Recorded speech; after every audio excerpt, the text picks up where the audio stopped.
Bonjour, la Bible dit dans Ésaïe 43 au verset 19, voici je vais faire une chose nouvelle sur le point d'arriver, ne la connaîtrez-vous pas? Je mettrai un chemin dans le désert et des fleuves dans la solitude.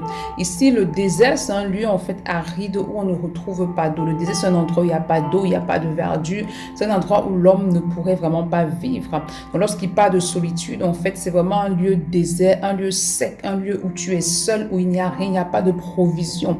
Mais le Seigneur te dit ce matin que peu importe la sécheresse dans laquelle tu te trouves, peu importe le désert dans lequel tu te trouves, peu importe le manque dans lequel tu te trouves, peu importe ce que tu vis en ce moment, Dieu te dit ce matin qu'il va faire dans ta vie quelque chose de nouveau. Il te dit ce matin qu'il va mettre un chemin dans le désert, c'est-à-dire qu'il va accomplir l'impossible dans ta vie. Ce que tu crois impossible, Dieu te dit ce matin qu'il est capable de rendre toutes choses possibles. Il te dit qu'il va mettre des fleuves dans la solitude, c'est-à-dire qu'il va apporter la provision parce que les fleuves permettent aux choses de se fructifier. Donc, il va apporter la fructification, la multiplication dans ta vie. Tout ce que tu as fait, c'est de demeurer dans une attitude de foi et de croire que Dieu est capable justement d'amener, justement de mener un chemin dans le désert et d'apporter des fleuves dans la solitude. C'est pourquoi demande au Saint-Esprit de booster ta foi, de t'aider à demeurer dans la foi envers Dieu, envers ce que Dieu est capable d'agir, d'accomplir dans ta vie. Bonne journée. Shalom.